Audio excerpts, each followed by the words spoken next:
Hello viewers, welcome to my channel Pharmacypedia. In the last session we discussed about the different applications of the buffer. In this session we are going to more learn about the buffer equations and buffer capacity. The topic has been taken from the Unit 5 pH buffers and isotonic solutions of Physical Pharmaceutics 1. So before beginning with the session, I would like to say if you are visiting my channel for the first time, please do like, share and subscribe to my channel Pharmacypedia for getting further updates. So before understanding the buffer equation and the buffer capacity, let us first try to understand the buffer. Let us recap. So buffers are the substances, they are the mixtures of substances which resist the change in the pH. So because of them only, the pharmaceutical formulations remain stable for prolonged period of the time. It is just like the recipe of making vegetables. How much vegetable recipe you have made, fine, but if you forget to add up the salt, the whole recipe is spoiled out. So is the case with these formulations. Pharmaceutical formulation comprises of many ingredients, but if you miss out the buffers, the stability of the overall formulation will be impacted. So you can understand how much is the role of buffers. Buffers are very important and they prevent the change in the pH. So when do we make the buffer? We are actually adding two components. The first is the weak acid and second is the conjugate base or weak base or conjugate acid. So it is basically the combination of two mixtures. Then when we put them together in a certain proportion, we get the buffers. So technically speaking, buffers are basically the mixtures of certain compounds which are able to provide the resistance to the change of pH in a solution when a small amount of the acid or alkali is being added out. Now what happened when we pack the dosage forms in different packings, for example glass, plastics, metals, some sort of the variation in the pH may be observed due to interaction with the packaging material. So if we have the buffering agents in our formulation, there would be no change in the pH. But if we don't add the buffering agent, what would happen? That there may be the change in the pH which can lead to degradation of the product. So the product may not remain stable for a prolonged period of the time. So when we talk about the formulation of the buffers, they're as discussed, the acidic buffers or the buffers which are having the pH above 7 comprises of a weak acid and sodium or potassium salt. And when we talk about the alkaline buffers, it comprises of the weak base and its chloride or other salts, for example ammonium chloride salts. So it is a combination of two mixtures. So when a mixture whose pH changes very little when a small amount of the strong acid or base is being added to it. So we have the weak acid, we have the conjugate base. When we mix them together, we get the buffer solution. This buffer solution will provide the resistance to the change in the pH and provide the stability to the product. Now this is known as the buffer equation, also refers to as the Henderson-Hasselbalch equation. So it simply says that from this equation we can come to know how much amount of the salt, how much amount of the acid is being required in that combination to obtain the buffering agent. So since I have told you that buffering agents is a mixture, so it comprises of weak acid or conjugate base or weak base or conjugate acid. So while making a buffer, we should understand in what proportions they have to be mixed out, and we can come to know about that composition part from this equation. So the equation relates the pH is equal to pKa. Now what is the pKa over here? It is the dissociation component. So like pH is equal to pKa plus log of salt by acid for the weak acid and its salt, and it is reverse for the weak base. So you can understand this equation provides us the proportion in which the two components should be mixed together to make the buffer solutions.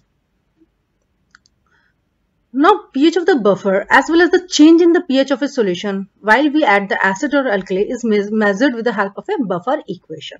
The equation is known as the Henderson-Hasselbalch equation, and it simply says like this, pH is equal to pKa plus log of salt by acid. So similarly it is derived for the weak base. This is the derivation part for the equation, whereby you can see when we apply the log to the dissociation of HA is equal to H proton plus A negative. When you apply the log, and finally you get this Henderson-Hasselbalch equation. So when any sort of the acid or alkali is being added out, the buffering components prevents the change in the pH by the production of the by either absorbing or removing the hydroxyl ions. So this will by controlling the movements of these ions, the resistance in the pH is being observed. Therefore, the pH remains stable. So this was about the buffering agent combinations. Next, we move on to the buffering capacity. Now, when we have different buffers, there is a certain measurement by which we can grade them. So one of the factors is the buffering capacity. It actually measures the efficiency of a buffer.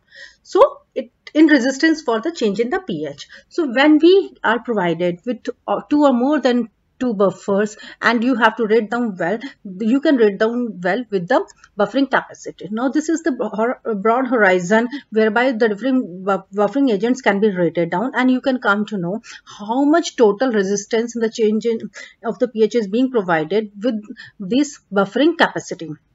So when we technically speaking, the buffering capacity is defined as the number of moles per liter of strong monobasic acid or base which is required to produce an increase or decrease of 1 unit in the pH. So for bringing out one pH change, minor pH change, how much amount of the moles of the strong monobasic acid or base is being required. So it is very simple. The buffer capacity is also referred to as the buffer efficiency, buffer index, and buffer value. So conventionally, the buffer capacity is denoted by the symbol beta, which expresses the amount of the strong acid or the base which is required in the gram equivalents, which is added to produce a change of 1 unit. So a buffer solution can resist a small amount of the change in the pH. Now, how much resistance each buffer system provides, that may vary. So from the buffer capacity, we can be ensured which buffer system can resist to the pH change and to how much extent. So the total magnitude means the amount. So the total magnitude of the resistance of a buffer to pH change is denoted by the beta. Beta is equal to delta B by delta pH. So delta B is hereby referring to as a small increment in the gram equivalents of the acid or base. So a small variation in the pH being noted down divided by the change in the pH. So buffering capacity can be ensured, can be calculated out, that how much variation will be noticed if you add the alkali or if you add the acid using the Henderson-Hasselbalch equation. So each buffer may have the maximum buffer capacity. Now this maximum buffer capacity can be calculated by placing the values of the acidic ions and the association constant, and after working on the equation, the final equation gives us the value for the maximum buffer capacity for any buffering agent system. So as I've discussed, the buffering capacity helps us to check the efficiency of the different buffering systems. So different buffers have different buffering capacity. We can calculate out the maximum buffer capacity for any buffer. So using the equation, beta max is equal to 0.576 into concentration. So the maximum buffer capacity can be calculated simply when the pH is equivalent to the pK, dissociation constant. So the extent of the resistance of a buffer solution to the change in the pH on addition of strong acid or base is known as the buffer capacity, denoted by the symbol beta.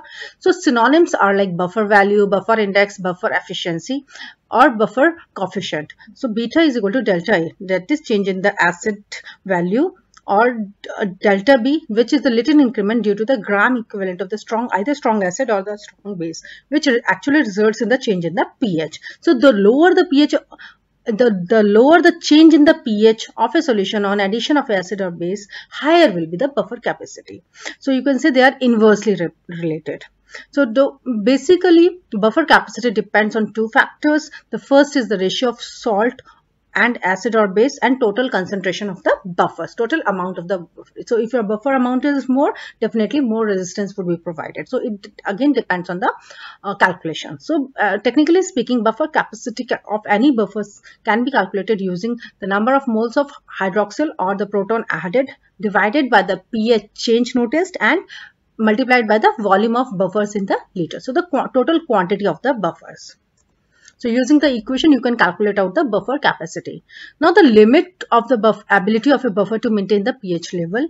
So when one of the entities of the conjugate, either acid or base pair, reacts with the added agent, it is completely consumed and the buffering fails and the pH changes dramatically. So above a certain point, above a certain buffer capacity, if further additions of the acid or alkali are being made out, then it may result in the drastic change of the pH. So you can see the graph till a certain range. And when the alkali was being added up in the acetic acid buffer, in the first graph, you can see in the acetic acid buffer, when it's up to a certain range of sodium hydroxide addition, there was a stabilization of the pH. But at a certain point, after a certain point, it varied drastically. It increased drastically. The reason being it had crossed its buffering capacity. So beyond buffering capacity, the buffers will not be able to stabilize the pH of any formulation. So buffers will not work beyond a certain capacity, and this capacity is referred to as the buffering capacity. Further, you can understand by this graph, whereby it simply says the changes to the pH occurs when you add the strong acid buffer, and this you can see through this buffering region. This buffering region only we are referring to as the buffering capacity. Through this region only the buffers would be able to stabilize, to resist the change in the pH, but once this capacity range has been crossed out, the pH will change drastically. So it is being said a concentrated buffer can neutralize more added acid or base. This can be understood very easily because it has more conjugate bases, so it can align it. So like dilute buffers can't resist that much change, but if you have a concentrated buffer, it can resist a change for a prolonged time, and the range would be broad for them. The stabilization range for the concentrated buffer would be more as compared to the dilute buffers.